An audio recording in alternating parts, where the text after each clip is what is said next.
A partir de agora, vocês estão sendo gravados. O nosso público, a nossa classe hoje é inteiramente feminina, né? Sou eu de homem, né? Então sejam bem-vindos, meninas, para a nossa catequese. Hoje nós vamos ter a última aula sobre o último sacramento. Nós já falamos sobre os sacramentos da iniciação, batismo, crisma, eucaristia. Já falamos sobre o sacramento da confissão. Já aprendemos a fazer exame de consciência, né? Para se confessar bem. E também nós aprendemos sobre os sacramentos do estado de vida, o matrimônio, né? Que foi aquela aula que a gente teve sobre o matrimônio. E na aula passada a gente falou sobre o sacramento da ordem, né? O sacramento dos padres, bispos, diáconos, né? Que conduzem a igreja. Eles são homens separados por Deus, né? E não poderia deixar por último um dos últimos sacramentos que nós iremos receber em vida, né? Que é um sacramento que é muito mal compreendido, né? O pessoal tem medo de receber esse sacramento porque pensa que se receber a extrema unção, a unção dos infernos, quer dizer que já tá com o pé na cova, né? Então tem gente que gosta nem de ver o padre, né? Na hora da morte, né? Tem gente que não gosta nem de ver o padre no hospital, que pensa, mandou o padre, quer dizer que já era, né? Quer dizer, calma, as pessoas elas não têm a noção do que é um sacramento. Então, por isso que eu ensino para vocês o que é um sacramento. Sacramento é a presença eficaz de Deus no meio de nós, através dos sinais. E quais são os sinais que Deus manda para nós? Né? Os 7 sacramentos. Então, Deus, Ele sempre está conosco através dos sacramentos do início até o fim da nossa vida. Do início até o fim da nossa vida. No começo da nossa vida, nós temos o batismo. Seja bem-vinda, Sônia, que dá um bom dia aí pro povo, aparece, mostra o rosto. Bom dia! Bom dia. Sejam bem-vindos. Isso aí. Cheguei agora. Então, os sacramentos, eles estão na nossa vida do começo até o fim da nossa vida. Quando nós somos crianças, algumas pessoas adultas, né, mas deveríamos receber o batismo. Quando nós estamos ali com 9, 10 anos, ali já na idade da razão, nós já recebemos a primeira comunhão, porque nós já sabemos distinguir que o pão eucarístico é diferente do pão comum, né? A gente já tem a razão para saber que o pão eucarístico é o corpo e sangue de Cristo, diferente do pão cotidiano que a gente come no dia a dia. Bom, e o terceiro sacramento, a crisma, é quando nós já temos maturidade de assumir a identidade católica, né? E normalmente é com 14 anos, 15 anos. Eu acho que a única pessoa aqui que está na idade correta, né, a idade que deveria receber o crisma é a Manu, né? Que ela tenha lá os seus 15 anos, né, 14 anos. É a idade realmente que a igreja recomenda aqui no Brasil que se receba a crisma. Mas muitas pessoas, pela vida, né, pelas escolhas que fizeram, às vezes as escolhas que elas não fizeram, as situações que elas foram obrigadas, né, elas acabam postergando os sacramentos, mas não tem problema. Aqui é o crisma de adultos. Nós estamos aqui para os atrasados. A gente é os professores dos atrasados, né? Aqueles que pegaram o último ônibus, né? Então nós estamos aqui por vocês, né? E é uma missão, a catequese de adultos é uma missão necessária na igreja, porque o que tem de adultos que não tem sacramentos, o que tem de adultos que vão na igreja, mas não comungam, não confessam, por quê? Porque não tem um batismo, porque está conhecendo a igreja agora. Sabe o que está acontecendo na igreja? Está tendo muitos novos convertidos. E esses novos convertidos é muito por conta dos apostolados de internet. Por exemplo, Frei Gilson bateu 500 mil pessoas rezando o rosário 4 da manhã com ele, né? O pessoal acorda 4 da manhã, vai rezar com o Frei Gilson, né? Tem gente aqui que minha mãe já falando, eu sou uma delas, né? E 500 mil pessoas, dessas 500 mil pessoas, são dessas pessoas que vêm procurar a catequese depois. Porque durante o terço, durante o rosário, o Frei Gilson vai falando o que é os sacramentos, o que é a igreja. E as pessoas que têm assim só uma fé popular, elas vão buscar uma fé na igreja, uma fé sacramentada, né? Então, mais do que uma aula sobre o último sacramento, a gente vai fechar todos, né? Vamos amarrar todos os sacramentos nessa aula, né? Então, vamos lá. A pessoa, depois da crisma, indo lá para sua maior idade, 18 anos, aí vem no coração dela a seguinte questão, né? Ela já tem a crisma, ela já tem, em tese, ela deveria ter essa vida de oração, esse espírito missionário, esse amor pelo próximo, né? É os frutos que o sacramento ele faz com que um coração que se abre para os sacramentos, né? Porque a gente pode receber os sacramentos de coração fechado e não ter efeito nenhum, certo? Então, uma coisa para vocês, no dia do crisma de vocês, da primeira comunhão ou do batismo, escancarem esse seu coração. Escancare o coração. Para que os efeitos do sacramento, eles aconteçam de fato na vida. E acontecem em todos aqueles que abrem o coração. Certo? Fechando esse parênteses. Uma pessoa que recebe o crisma e de coração aberto, ela é uma pessoa que vai receber a voz de Deus. Ela vai escutar a voz de Deus. E como assim escutar a voz de Deus? Porque ela vai ter uma vida de oração. E se lembra que eu falei que quando nós rezamos, é como se a gente falasse com Deus, mas não só falar com Deus, Deus nos fala também pela oração.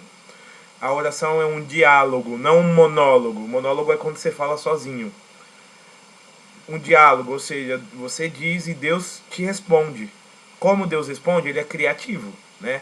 Ele pode responder através de uma passagem bíblica, ele pode te responder através de uma pessoa, ele pode te responder através, sei lá, de uma pregação que você escuta, né? Deus, ele te responde. E assim, você vai saber no seu coração aquilo que é a vontade de Deus para a sua vida. Então, às vezes você vai, vamos lá, um jovenzinho de 18 anos, está discernindo se ele vai se casar ou se ele vai ter vida religiosa, certo? E esse discernimento ele vai ser feito pela oração e pela eficácia dos sacramentos. Então ele vai buscar o quê? Sempre se manter em estado de graça. E como que isso acontece? Pela confissão. E como se faz uma boa confissão? A igreja nos pede que ao menos uma vez no ano nós confessemos. E como que se faz essa confissão? A gente deve então fazer um exame de consciência. Devemos levar esse exame de consciência para a oração, você rezar, né? E depois ir e ter o arrependimento daquilo, né? Você se arrepender daqueles pecados. Depois você levar eles até o padre e confessá-los sem esconder nenhum pecado, né? Sem esconder nenhum pecado. Assim, não escondendo nenhum pecado, o que acontece?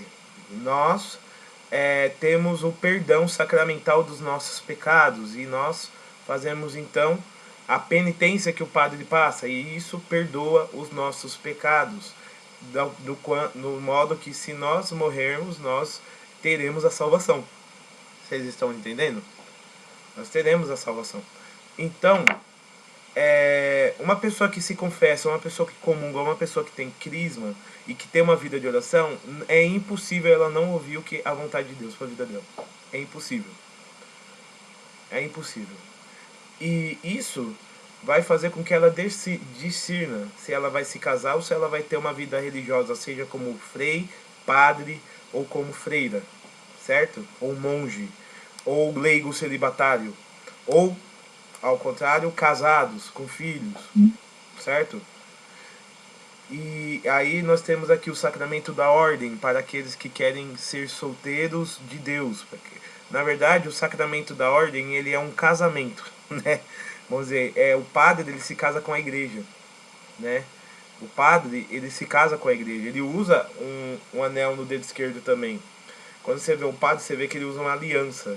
Aí você fala, ué, ele é casado com a mulher? Não, ele é casado com a igreja. A igreja é sua esposa, né? E ele vai se dedicar à igreja.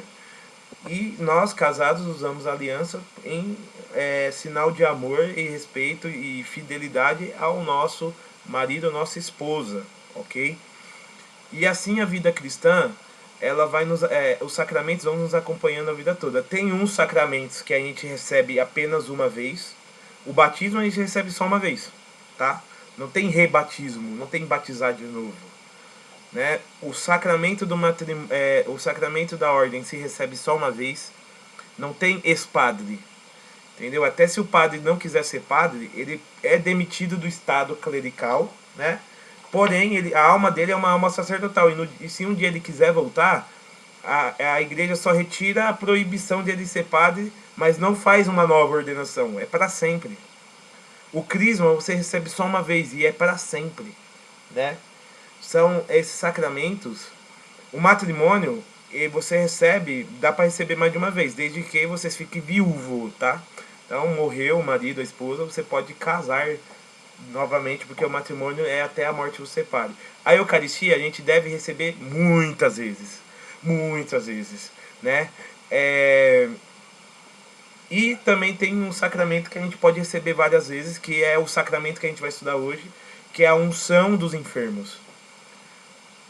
A unção dos enfermos é o sacramento dos doentes, certo? Cristo também se mostra próximo aos doentes. E também, esse sacramento ele se chama de duas formas. Unção dos enfermos. Quando é aplicada a unção dos enfermos? Quando uma pessoa sofre um acidente de carro, quando uma pessoa irá fazer uma cirurgia de risco, uma grávida que vai ter o parto, ela pode receber a unção dos enfermos, entendeu? E para que serve a unção dos enfermos? Para ser um auxílio eficaz para ajudar espiritualmente o enfermo a superar a tribulação da doença. E em alguns casos existem relatos de curas físicas através da unção dos enfermos. Não sei se minha mãe lembra de alguma, né? Se quiser comentar. Eu não me lembro, né? Mas tem pessoas que, depois de receber a unção dos enfermos, elas se curaram muito rápido de doenças que talvez não seriam curáveis tão rápido, né? Tem uma eficácia, né, da unção dos enfermos. Mas também tem um segundo momento, que a unção dos enfermos, ela se chama de extrema unção. É o mesmo sacramento, tá? Mas fala aí, mãe, que eu vou entrar na extrema unção. Então, não, eu conheci sim pessoas aqui na Aliança de Misericórdia que iriam operar, receberam o sacramento da unção dos enfermos, pessoas que estavam doentes, que tinha nódulo que estava no início, recebeu a unção dos enfermos. Aí é um sacramento de cura, né? Porque cura não é milagre, cura é a cura chegando através de tratamento, de oração, de bênção, a pessoa se cura. Milagre é outra coisa. Mas as pessoas foram curadas, sim. Foram curadas, não por milagre, mas por cura mesmo, receberam esse sacramento. E não foi nem 2 nem 3 que eu vi aqui, não, viu? Por esse tempo que eu estou aqui, foi várias pessoas. Falaram, tá doente, não sei o quê. Aí já recebi o sacramento e logo, logo estava boa. E então existe uma eficácia na unção dos enfermos. Então vamos derrubar um mito. Unção dos enfermos não é para te empacotar, tá bom? Unção dos enfermos não é para te vai morrer, então não é esse o objetivo. Fala, mãe. Eu lembrei da Juliana quando ela foi atropelada. Fala quem é a Juliana pro pessoal. A Juliana é a sua irmã, que é a minha outra filha. Ela foi atropelada bem na frente da nossa casa. Foi um atropelamento sério, tanto que ela foi arremessada, jogada para longe, que ainda bateu a cabeça.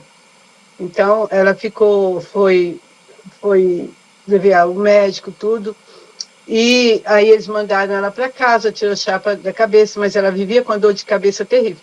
Aí veio o padre Fábio, né, aquele padre que hoje não é mais padre, e deu a unção dos enfermos para ela. E o joelho dela também tinha ficado com sequelas, o joelho dela ficou muito ruim. E ela ficou curada de uma forma que ela não tem nenhuma dor de cabeça, e o joelho dela é tão bom que hoje ela corre, ela enfrenta maratonas e já pegou até pódio. Então eu não tenho nenhum problema com o joelho dela. Ela é uma atleta, né? Ela é uma atleta. Ela é uma atleta. Então, olha como que é eficaz a unção dos enfermos. Então, é que o pessoal tem essa visão que o unção dos enfermos é só para na hora da morte. Nada mais incômodo, nada mais engano. A minha esposa recebeu a unção dos enfermos para antes do parto do José e ela tá bem vivinha, graças a Deus. Mas também é porque existe também o sacramento da unção dos enfermos na forma da extrema unção. E o que é a extrema unção? É o mesmo sacramento, só que é realmente para a pessoa que está nas últimas. E o que é esse sacramento? A extrema unção, para as pessoas que estão nas últimas, ela é essa presença de Cristo na hora da morte da pessoa. Ai, credo, Felipe. Vocês querem morrer com a mão segurada na mão de Jesus? Ou vocês querem morrer sem o sacramento? A gente vai entender um pouco mais teologicamente quando a gente começar a ler o texto. Mas vamos fazer uma reflexão aqui. Vocês viram o que aconteceram em Vinhedo? Vocês viram o avião que caiu? Lá dentro, 62 pessoas perderam a vida. E pensa o seguinte. Será que aquelas pessoas imaginavam que iriam morrer?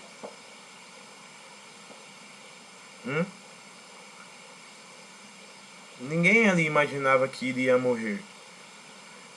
E o que me faz pensar é o seguinte. Quantas daquelas pessoas estavam em dia com Deus no momento da morte? E aquelas que não estavam em dia, será que elas teve a oportunidade de pedir um perdão? Né? Será que elas teve a oportunidade de pedir a Deus o perdão dos seus pecados? Será que elas conseguiram salvar a sua alma? A questão é o seguinte, a gente não sabe. E assim como a gente não sabe o dia da nossa morte. Né? Fala, mãe. Tá desligado? Tinha uma ministra da Eucaristia que ela estava no avião, né? E era o esposo.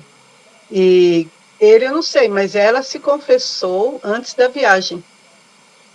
Não sei se foi premonição, mas ela resolveu se confessar antes dessa viagem onde aconteceu o acidente.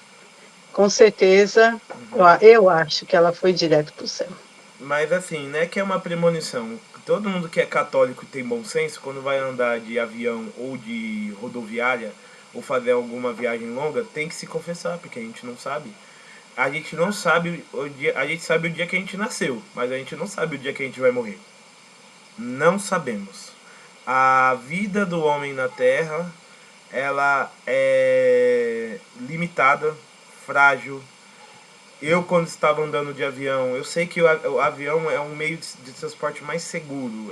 Demorou 17 anos para acontecer um acidente, né, grave assim desse.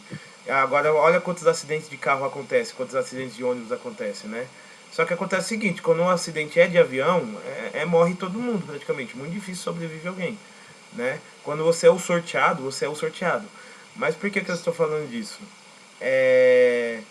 Quando a gente está quando eu estava no avião, por exemplo, eu estava ali a 10 mil metros de altura do chão, 30 mil pés, eu acho. E você vê quando tem turbulência, ou quando você olha o chão, você fala assim, meu Deus, se isso aqui cai, ninguém sobreviveu. Ou seja, você vê quanto que você é frágil. O quanto que você tem que confiar na tecnologia, o quanto que você tem que confiar no piloto, o quanto que você tem que confiar no todo aquele sistema de segurança que eles têm. Mas ao mesmo tempo, o quanto que você tem que confiar em Deus. E a gente se vê limitado. Então, quando nós vamos viajar, ou até mesmo agora, tem pessoas que estão num dia que nem agora, estoura uma veia na cabeça, o famoso AVC, né? Pum, a pessoa empacota. Um ataque fulminante. A gente não sabe, gente. A gente tá falando aqui, mas é um acidente de avião, sei lá o que. Pode acontecer qualquer outra fatalidade. Eu tô falando isso para você viver com medo? Não. Tô falando para que você tenha, primeiro, aquela humildade de saber que você não é imortal. E eu também não sou imortal. Não sei o dia que Deus vai me chamar. Não sei o dia que Deus vai chamar a Sônia, ou a Yara, ou a Ana Paula, né? A gente não sabe.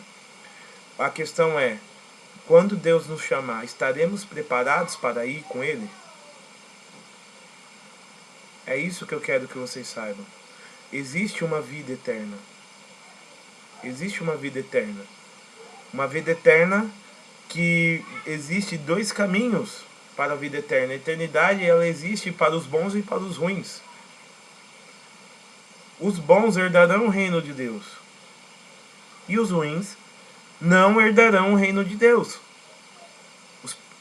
Os que morrem em pecado, os que morrem sem arrependimento, os que morrem sem a graça dos sacramentos, ou os que morrem, pode até morrer sem os sacramentos, mas às vezes a pessoa, por exemplo, alguém dentro daquele avião poderia estar em pecado mortal, mas durante a queda ela teve a graça de ter um arrependimento sincero, uma contrição perfeita e ter se salvo. A questão é a seguinte: a maioria das pessoas, por estatística, vai morrer numa cama de hospital. Tá? A maioria das pessoas vão morrer de uma forma não de acidente. Não vão levar um tiro. Normalmente vai ser uma doença que vai internar e quiçá, com sorte, o médico libera para morrer em casa. Mas isso quase nunca acontece. Certo? Porque isso acontece com pessoas com doenças avançadas, cânceres, tromboses, pessoas com problemas de hemodiálise. Ou seja, a gente sabe também que quanto mais vai avançando a nossa vida, mais a nossa saúde não vai ficando tão firme como era. Isso são sinais de que o nosso fim se aproxima. Isso é tão sério, que Santo Afonso de Ligório, ele escreveu um livro que eu quero ter, e eu quero ler ele quando eu ver os sinais, né? Que é Preparação para a Morte. O que diz nesse livro? Ele prepara a pessoa espiritualmente para o momento último da vida dela, que não deve ser um momento triste, não deve ser um momento... porque o católico, no momento da morte, ele exulta de alegria. Por quê? Porque ele sabe que a vida verdadeira vai começar com a morte. E essa vida aqui, não é que ela é uma vida falsa, mas ela é a primeira fase da nossa existência. Porque nós existiremos plenamente na vida eterna. Certo? Nós existiremos plenamente na vida eterna. E é pensando nisso, nesse morrer bem,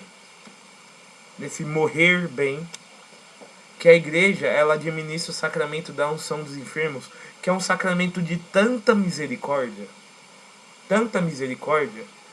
que falta palavras para dizer.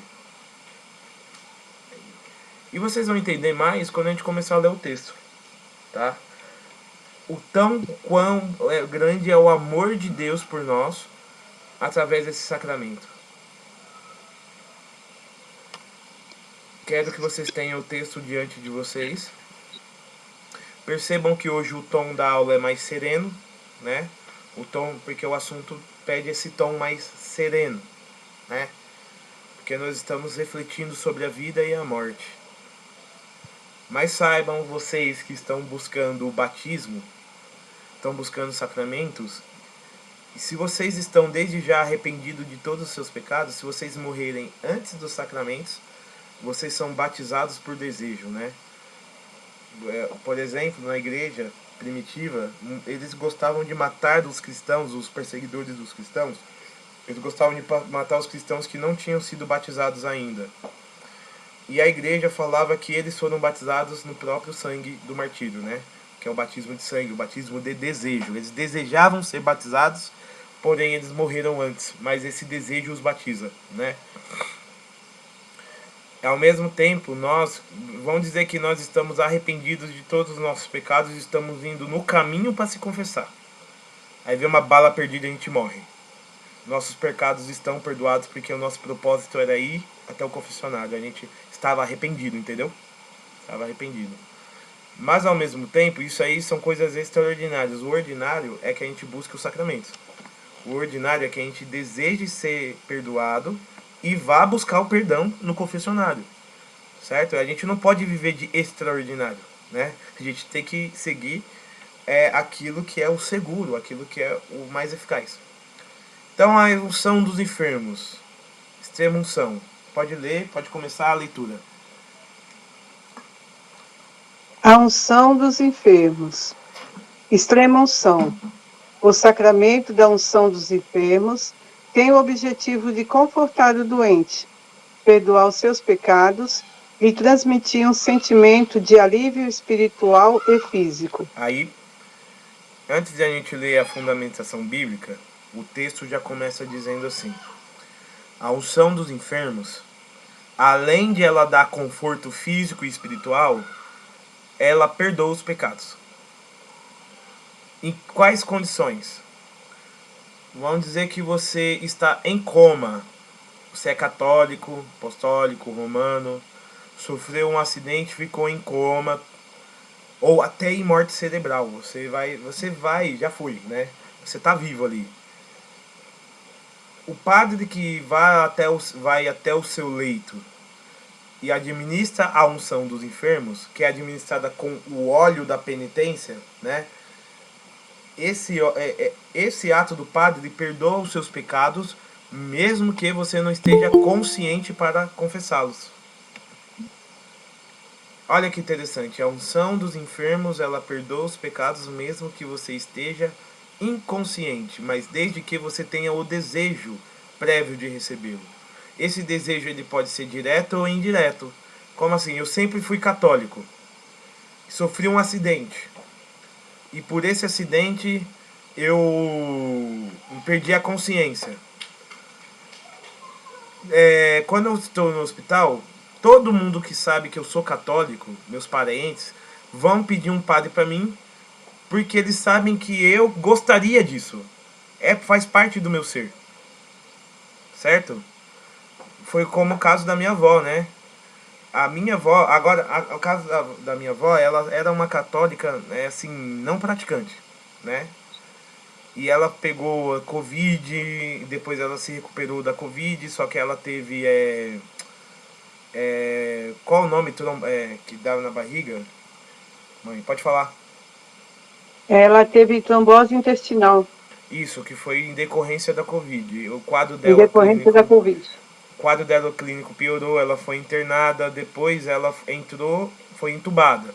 Entubou uma pessoa da idade da minha avó, né? Então a gente não pode ficar contando com um milagre, né? Só se fosse da vontade de Deus, a gente sabe que ali, aí eu e minha mãe, muito conscientes da situação, em época de pandemia, mas antes de a minha avó entrar em coma, como ela não era tão praticante assim do catolicismo, mas ela pediu, antes de entrar em coma, um padre. Ela pediu, ela tinha a intenção de receber a unção dos enfermos. E aqui entra uma coisa civil, tá? Uma coisa do direito que é nosso.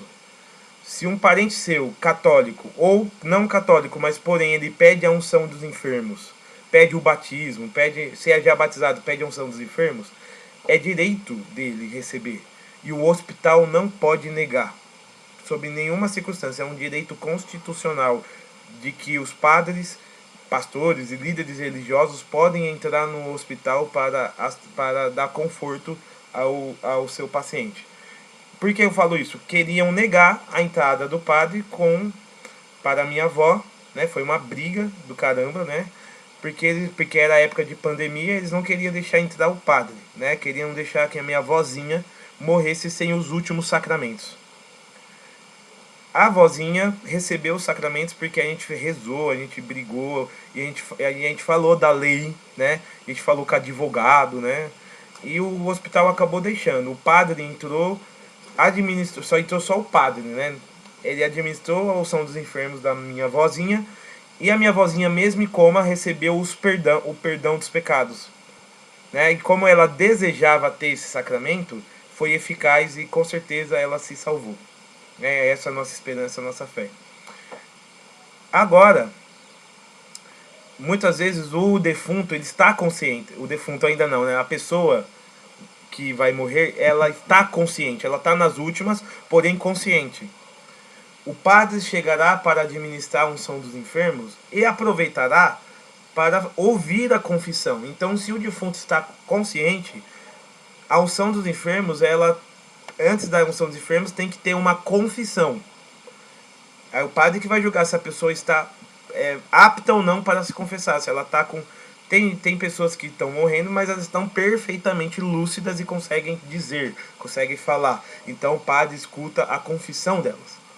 Aí depois administram a unção dos enfermos, que nesse caso, como o cara está nas últimas, é a extrema-unção. E administra-lhe o viático. Você sabe o que é o viático?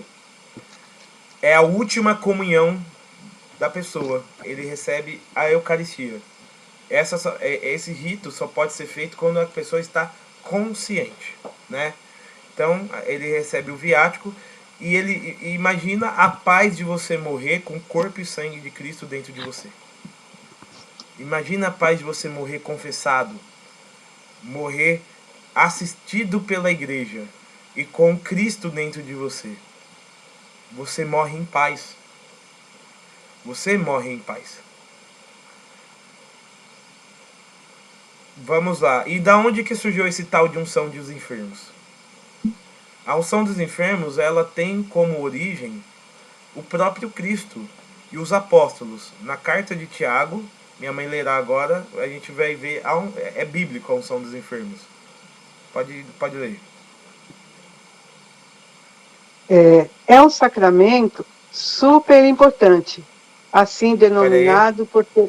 Tem que ler a passagem. São Tiago que diz...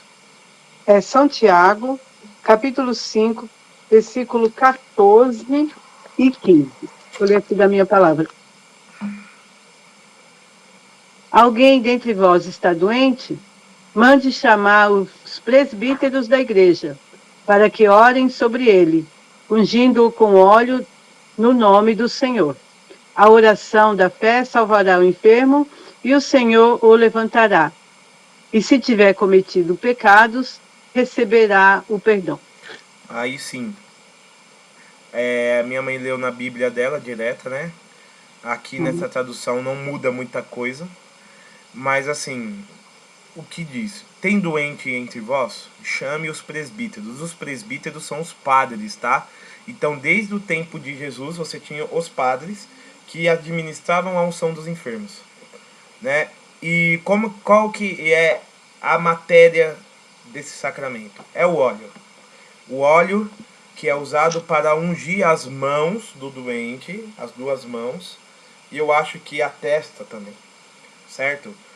E os doentes que recebem a unção dos enfermos têm os seus pecados perdoados, né?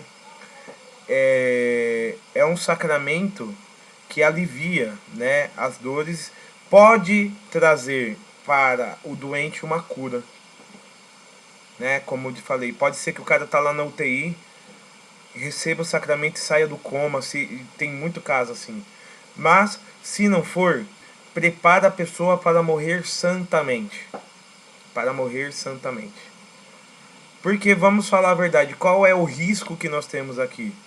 De morrermos sem o perdão dos nossos pecados, sem o arrependimento, e morrermos como inimigos de Deus.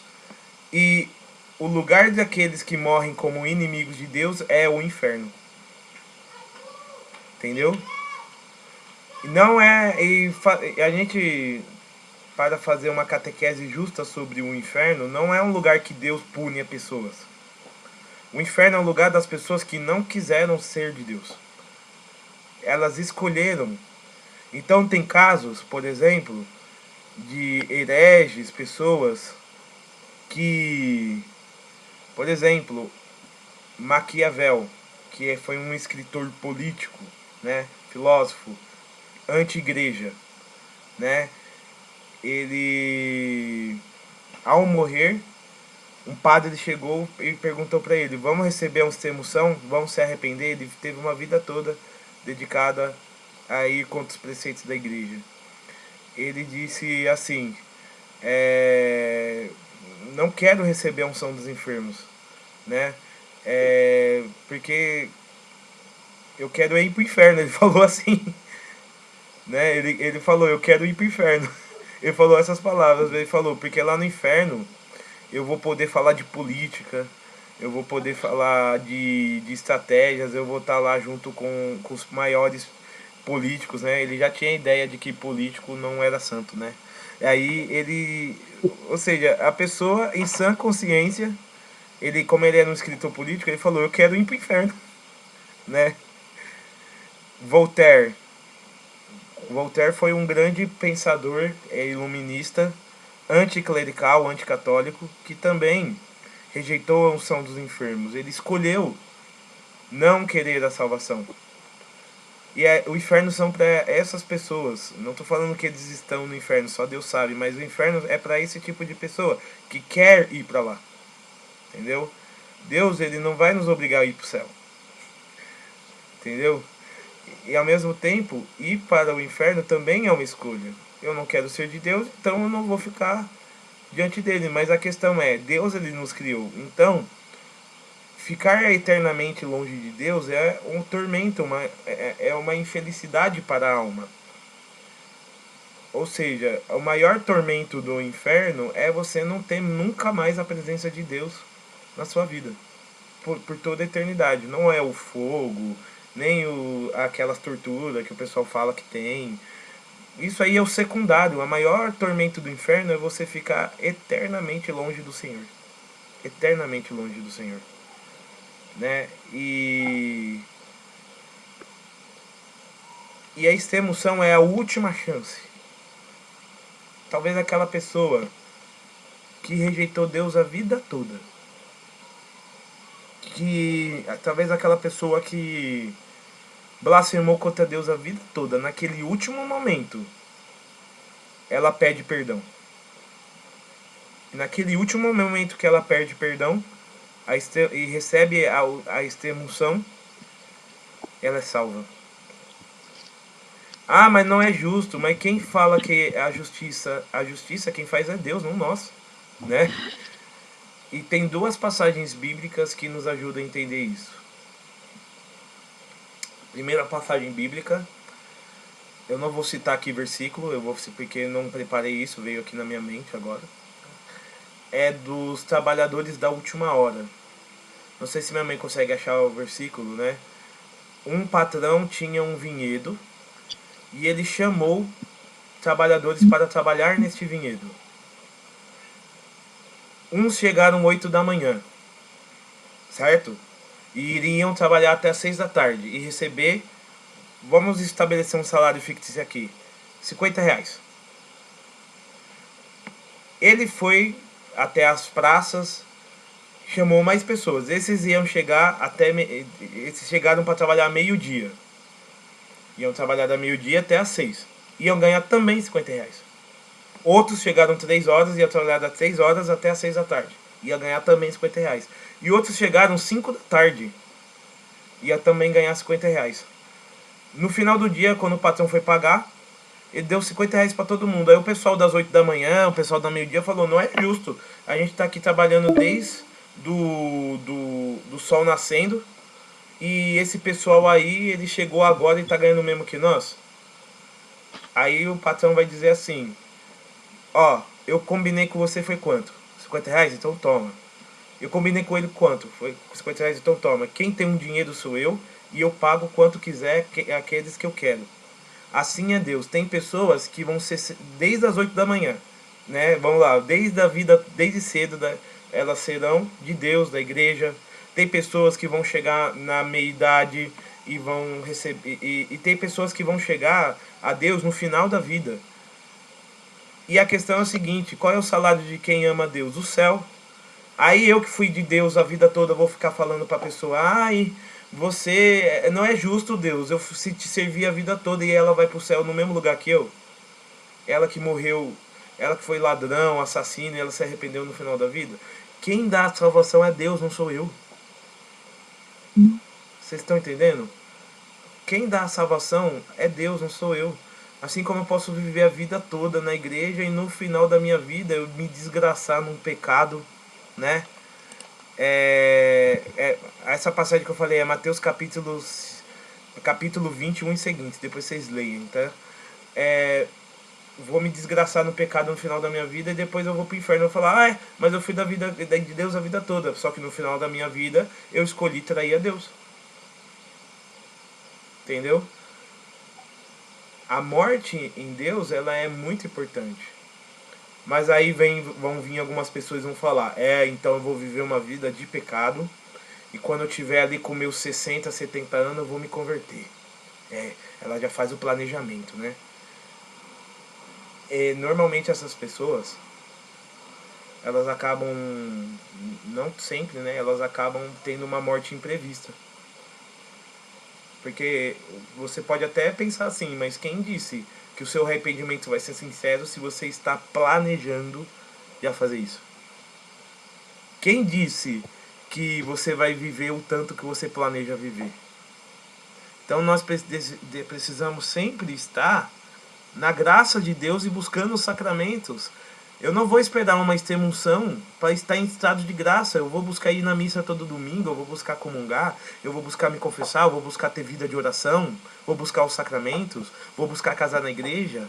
Vocês estão entendendo? Eu não vou esperar a hora da morte.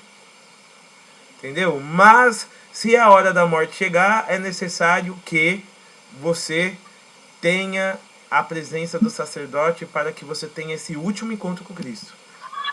Ou pelo menos uma contrição perfeita, que é o desejo de você morrer em Deus, mesmo você não tendo o padre ali do lado. Falando sobre a morte, a minha mãe falando sobre a morte, acaba de falecer. Então, Silvio Santos morreu, né?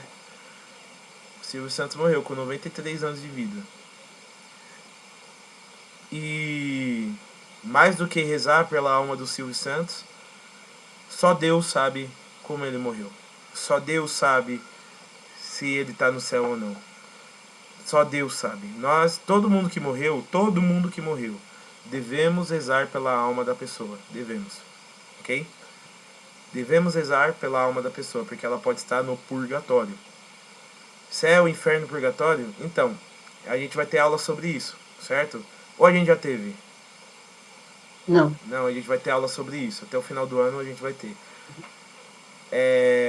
Então, a gente faz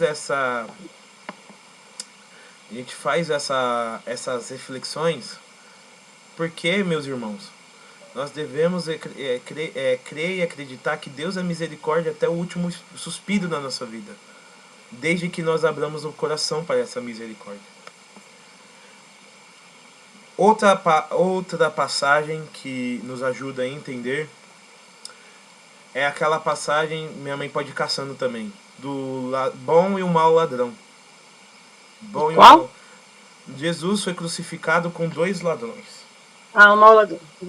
O bom, um ladrão blasfemava contra Cristo. Perceba, todos eles vão morrer. Todos eles estão para morrer. Eles não têm salvação da morte. Eles estão ali crucificados, condenados à morte. Eles vão morrer. E você tem um mau ladrão e um bom ladrão. O bom ladrão, ele não era bom ladrão até que ele olhou Cristo crucificado. Vamos pensar assim.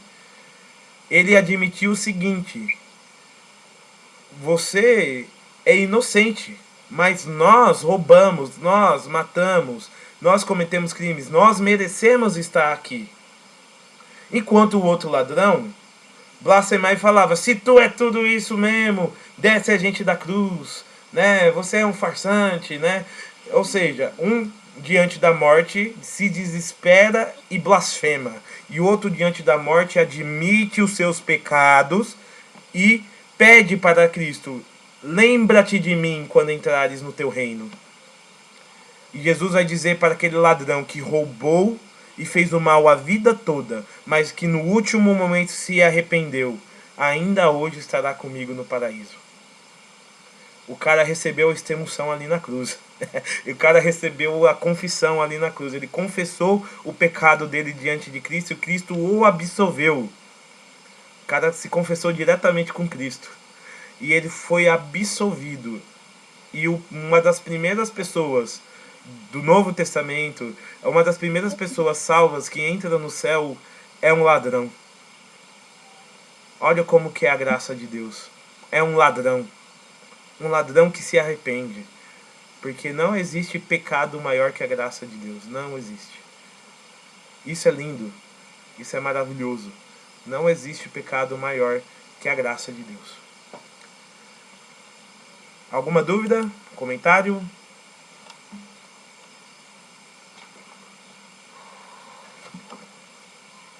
Então vamos lá. Continuando com o texto, temos 9 minutos, dá para ler mais um trechinho ainda. Vamos lá, mãe. A parte é um sacramento muito importante. Peraí. Deixa eu ver. Já li o pedacinho, né? É um sacramento super importante, assim denominado por ser recebido por quem está em risco de vida. O efeito da extrema-unção é preparar o cristão para um momento particularmente difícil da sua vida, em que irá enfrentar a morte e seguir em direção à vida eterna. Então, vamos dizer,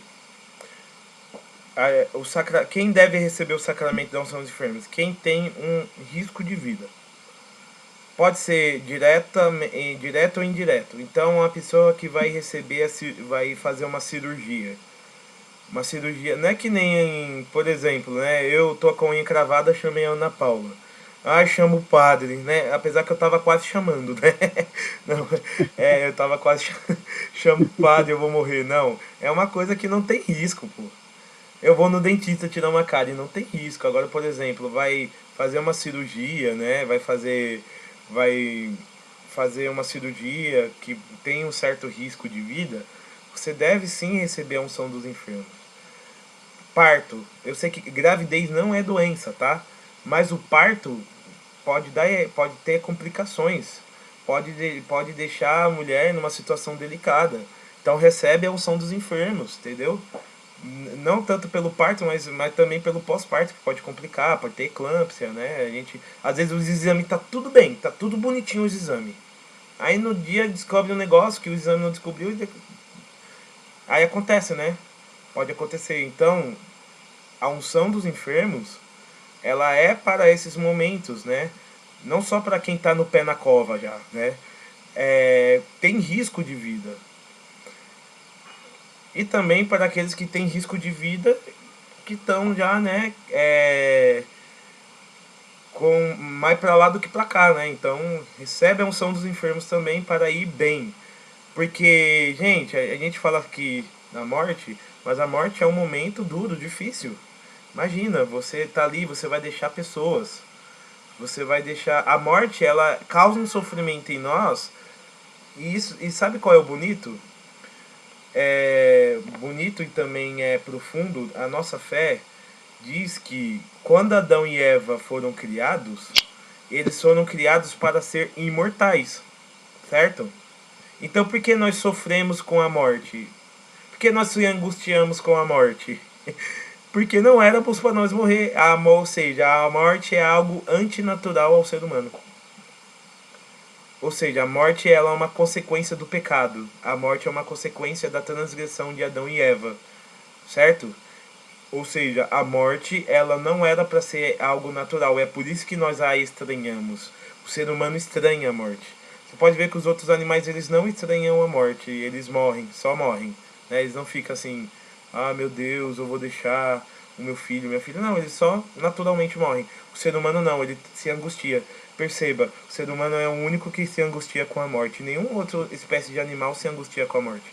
Só o ser humano tem medo da morte. Só o ser humano se angustia com a morte. Por quê? Porque a morte não é natural a nós.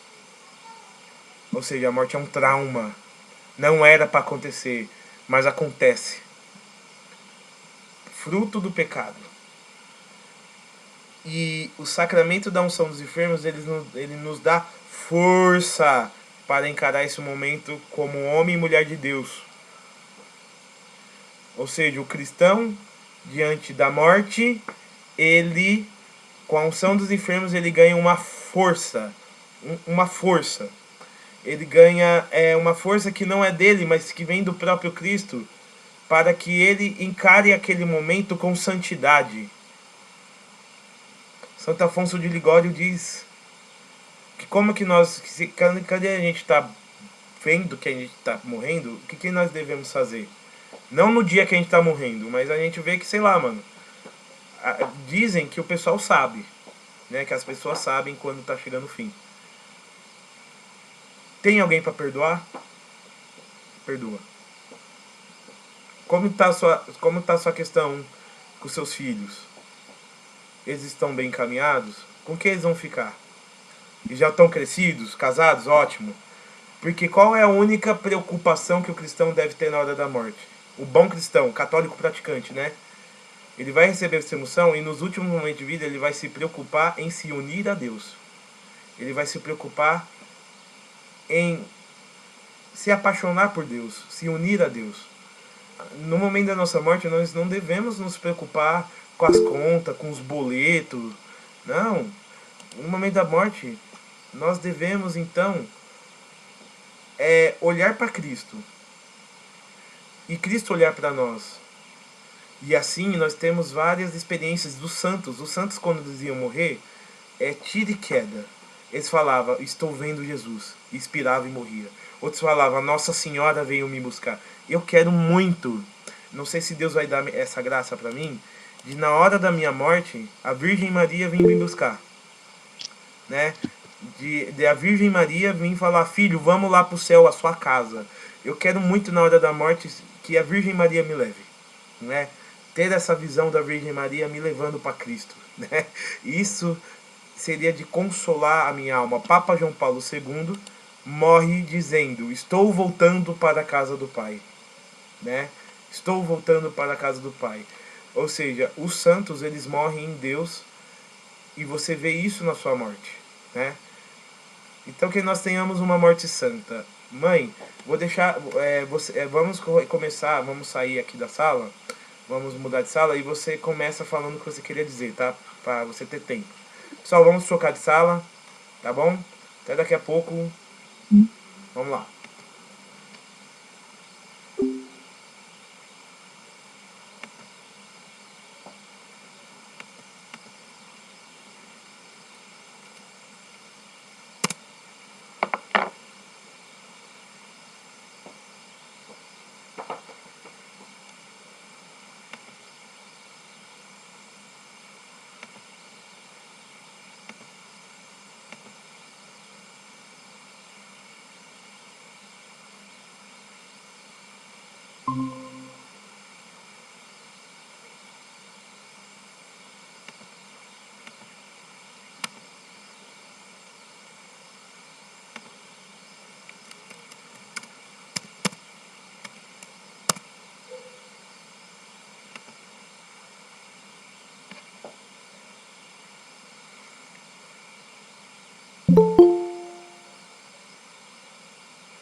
Vamos voltando. Peraí que tem mais gente para entrar. Permitir.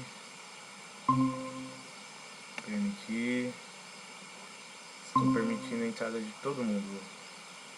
Bom, gente. Mãe, o que você ia comentar? Pode mandar a brasa. Sim. Eu vivi essa experiência na semana passada. Tinha uma ex-crismanda, que era da minha turma, e o pai dela estava internado, estava falecendo realmente, né?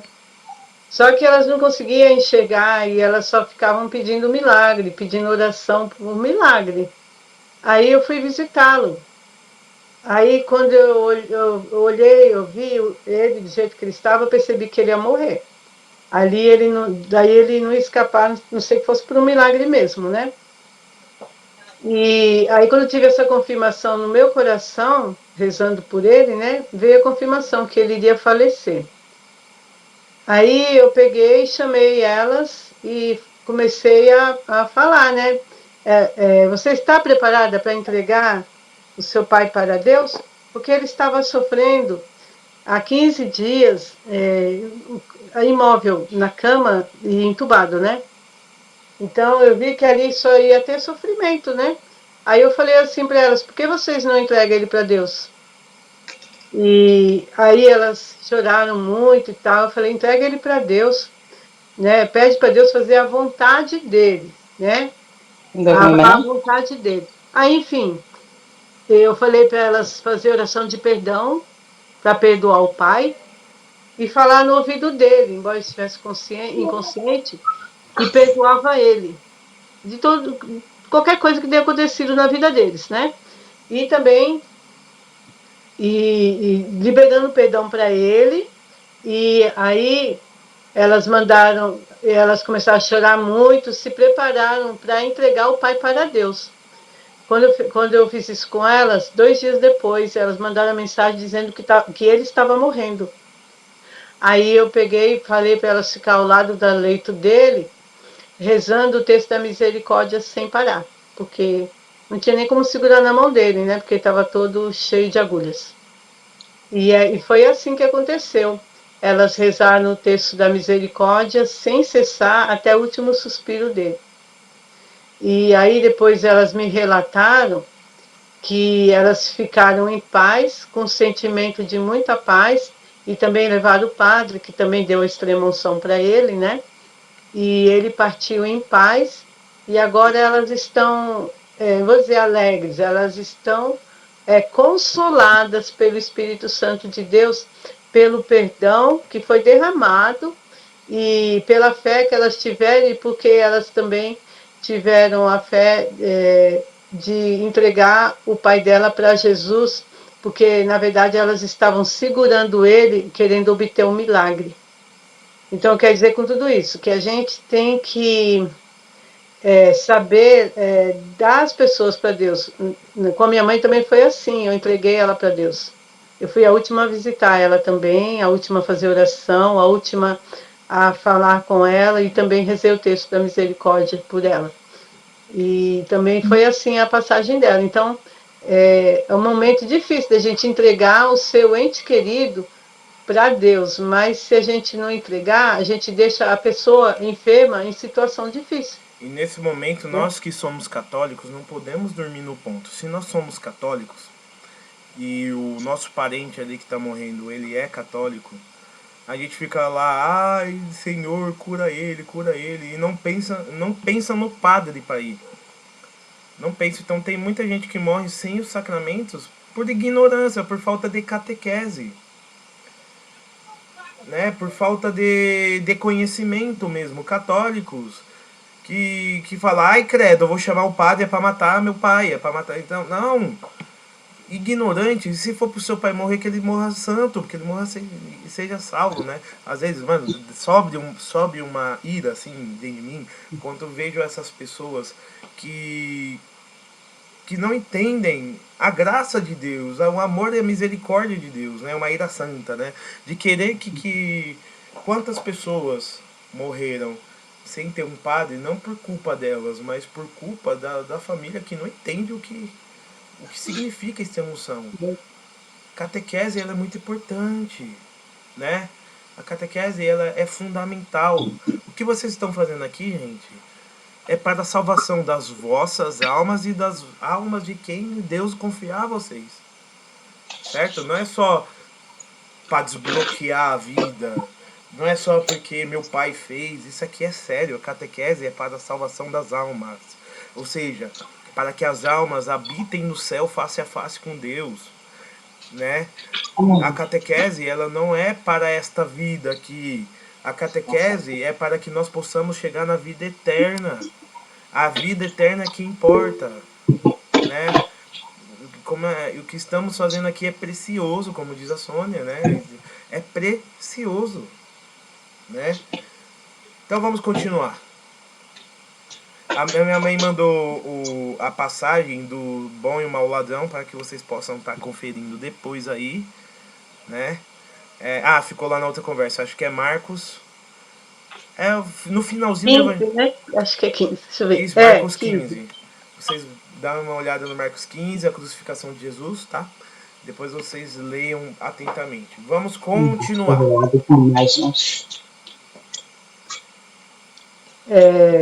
Onde é que parou mesmo? Então,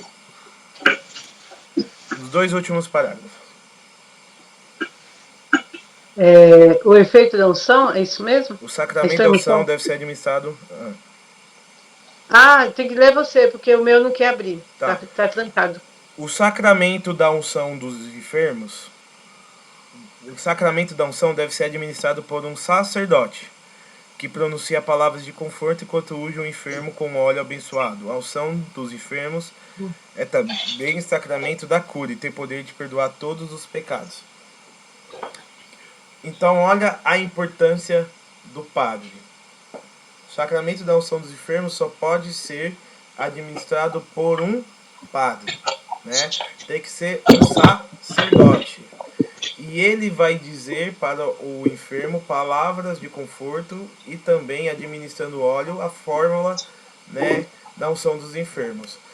Deixa aqui eu pesquisar qual que é a fórmula da unção dos enfermos. Porque a forma, né, aqui. Porque todo sacramento ele tem matéria e forma. A matéria do batismo é a água. E a fórmula é: eu te batizo em nome do Pai, e do Filho, e do Espírito Santo. A matéria da Eucaristia é o pão e o vinho. E a forma é: tomai todos e comei. Isso é o meu corpo que será entregue por vós. Tomai todos e bebei. Isso é o cálice da nova aliança, etc. e etc. Né? Do casamento, né? Quem faz a fórmula do casamento são os noivos. O padre só assiste, né? Prometo ser fiel. Na alegria, na doença, na saúde e na tristeza, né? E assim por diante. A confissão é: eu te absolvo dos seus pecados. A matéria da confissão são os seus próprios pecados e a forma é as palavras que o padre fala: eu te absolvo dos teus pecados. Em nome do Pai, do Filho e do Espírito Santo.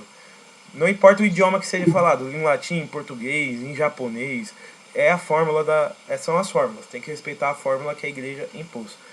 E para a unção dos enfermos, o padre vai passar o óleo na mão dos enfermos e vai dizer assim: por esta santa unção e pela sua infinita misericórdia, o Senhor vem em teu auxílio com a graça do Espírito Santo, para que, liberto dos teus pecados, ele te salve a alma na sua misericórdia e alivie os teus sofrimentos. Em nome do Pai, do Filho e do Espírito Santo. Né? Essa fórmula da unção dos enfermos, ela já diz qual é o objetivo dela.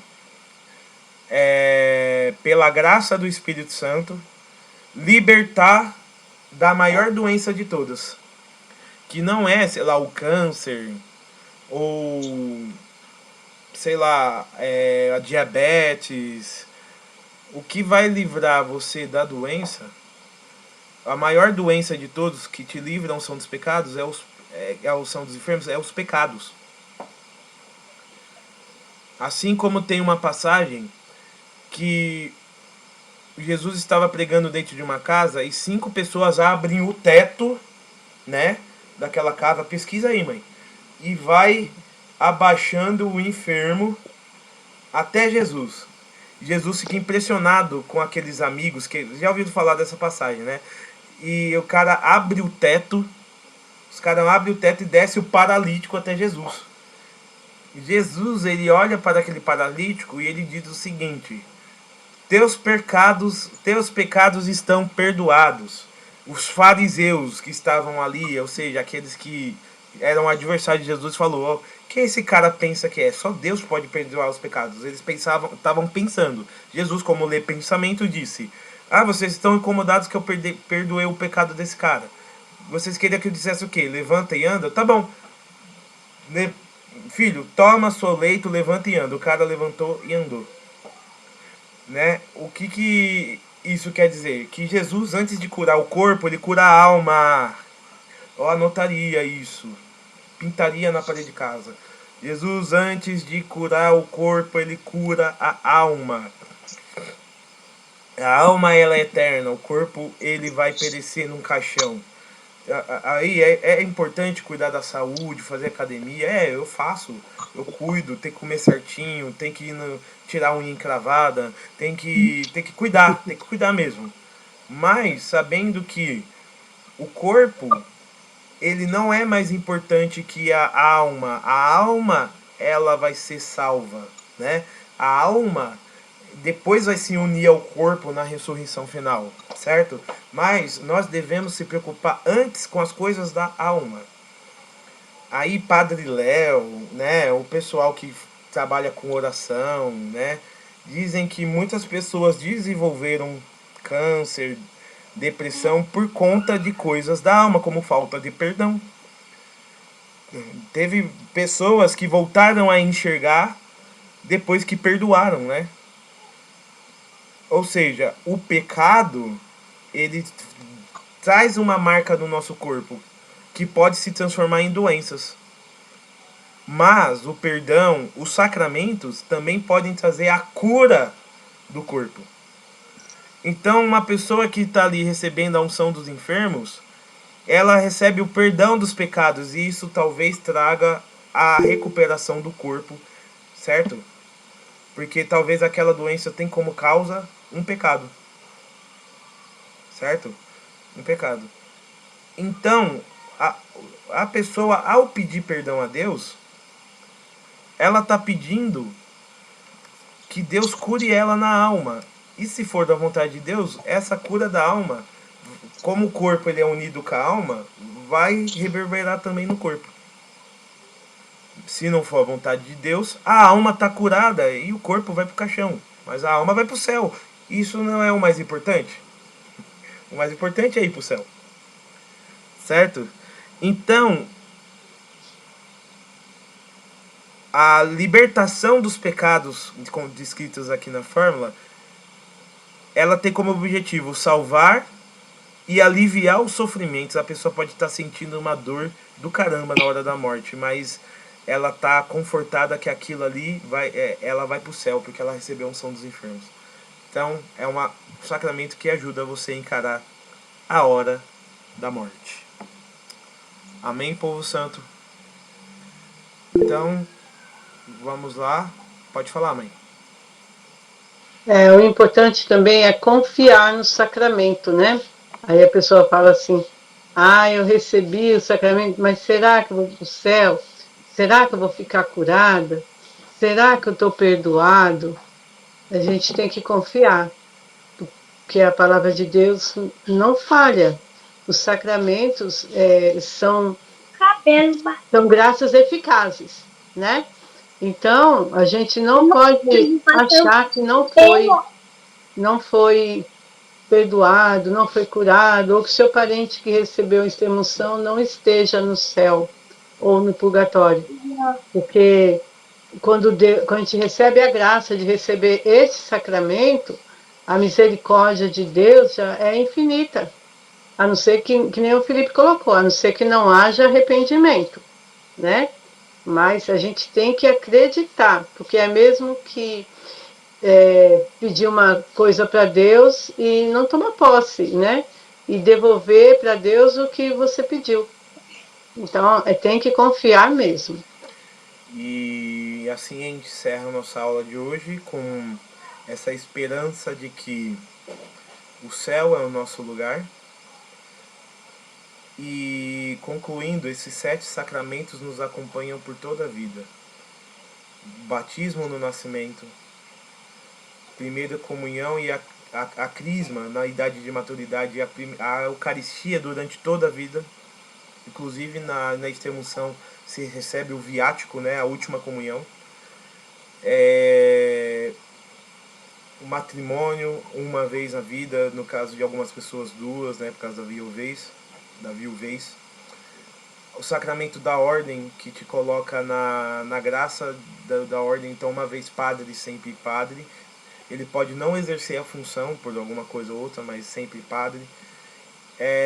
a confissão frequente durante toda a nossa vida para que a gente se mantenha na graça de Deus e a extremoção para os momentos de doença ou mesmo no último momento da nossa vida.